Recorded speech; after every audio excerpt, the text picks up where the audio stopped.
Hello friends, मैं सुजीत कुमार और आपका फिर से स्वागत है आपके अपने YouTube channel S Kumar gardening में। देखिए, ये मेरे डैंथस के कुछ पौधे हैं और आज हम इसी के विषय में बात करेंगे कि डैंथस पे लंबे समय तक अच्छी फ्लावरिंग के लिए आप उसकी देखभाल कैसे करेंगे। ऐसे पौधे जिनमें फ्लावरिंग बड्स लगभग समाप्त हो चुकी हैं, उन सभी की डेड शाखाएं जिन पे फ्लावर अब नहीं आने वाले हैं, उनको आपको अपने पौधे से समय समय पर काट के हटाते रहना चाहिए।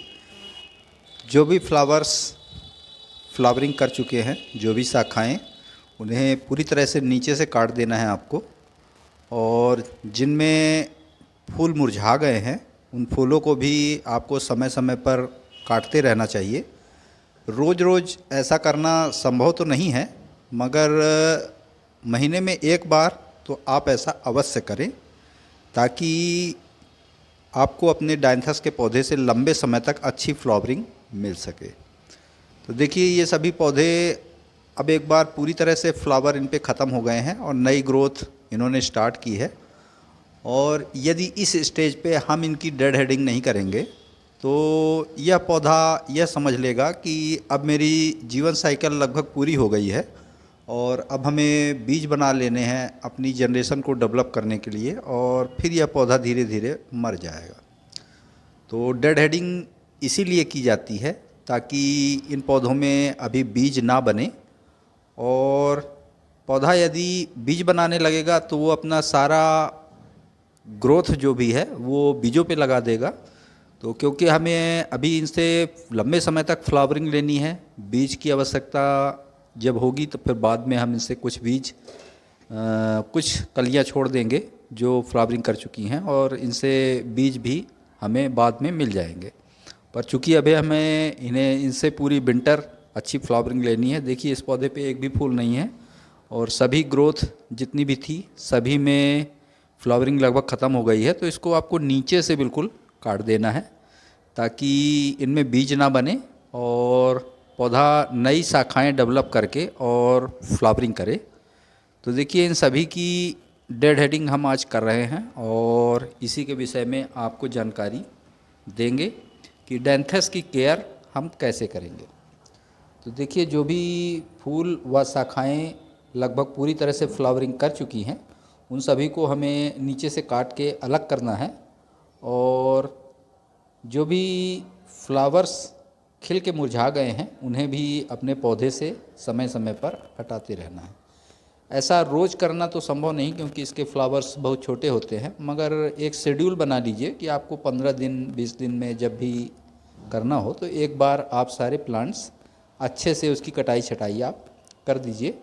और कटाई छटाई करने का एक फ़ायदा यह भी हो जाता है कि डैंथस से फिर अच्छी ग्रोथ उसको मिलती है और पौधा आपका बुशी होता चला जाता है, और बाद में एक स्टेज ऐसी आती है कि पूरा गमला आपका फूलों से भर जाता है। क्योंकि अभी ये पौधे छोटे हैं, लगभग एक महीना, हाँ 1 महीने हो गया इनको पॉट में शिफ्ट किए हुए। और जब मैंने इन्हें लगाया था तो इन पे अच्छी फ्लावरिंग थी, और अब धीरे धीरे ये फ्लावरिंग जो भी ग्रोथ इस पे हुई वो ख़त्म हो रही है। तो आज इसकी जो भी मृत शाखाएं जो लगभग फ्लावरिंग पूरी कर चुकी हैं, अब उनमें फ्लावरिंग की कोई उम्मीद नहीं है। तो उन सभी को और सूखी कलियों को आज मैं उसकी छटाई कटाई कर रहा हूं और उसी की जानकारी आप लोगों के साथ साझा कर रहा हूं।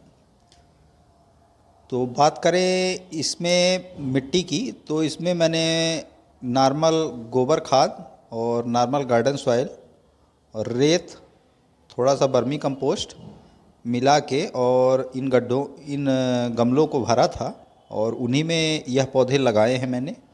और इस समय यदि फर्टिलाइज़र्स की बात करें तो लगभग 15 दिन में एक बार 19-19-19 NPK और सरसों की खली का लिक्विड सिर्फ एक बार मैंने अभी 1 महीने में इनको दिया है, और कोई भी खाद अभी फ़िलहाल प्रयोग नहीं की है।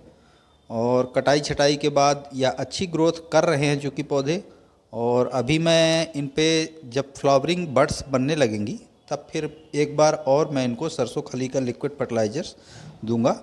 सरसों की खली का लिक्विड फर्टिलाइज़र्स ज़्यादा अप्लाई नहीं करना है आपको, महीने में एक बार और बहुत ही पतला लिक्विड बना के आपको इन पौधों को देना है।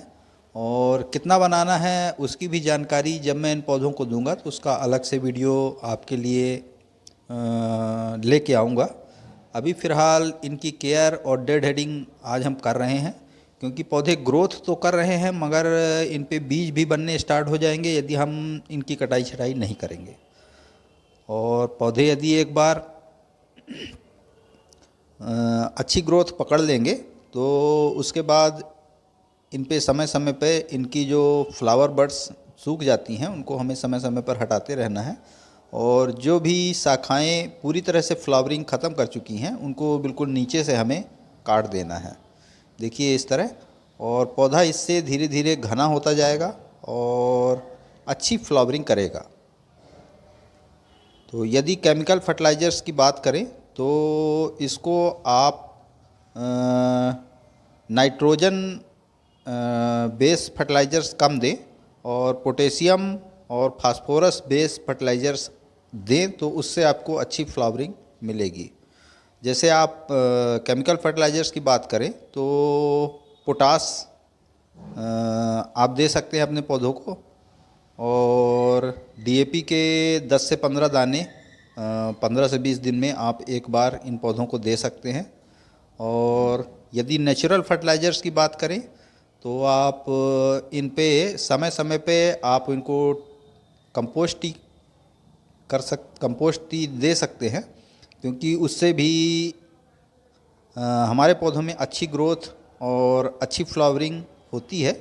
तो मैं केमिकल और नेचुरल दोनों तरह के फर्टिलाइज़र्स अपने फ्लावरिंग प्लांट को देता हूँ।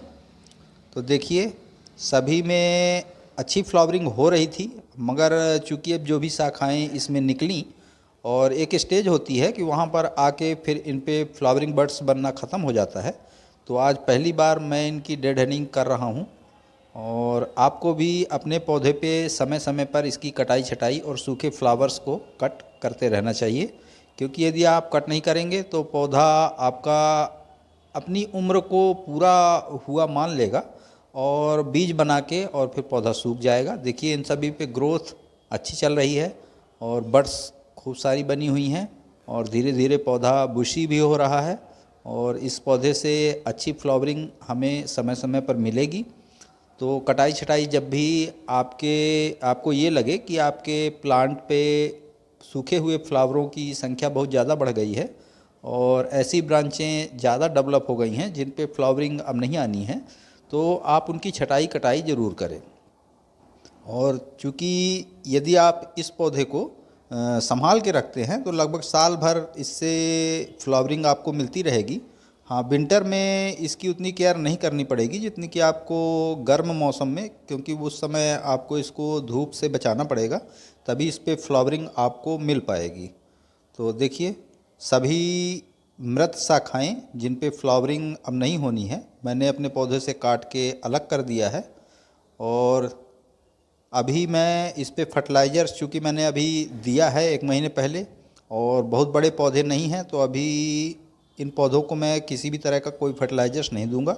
हफ्ते में एक बार जब मिट्टी आपकी लगभग सूखने सी लगे तब आपको इनको पानी देना है। ओवर वाटरिंग बिल्कुल नहीं करनी है अपने पौधों पे, क्योंकि इसको ज़्यादा मॉइस्चर इस प्लांट को पसंद नहीं होता है।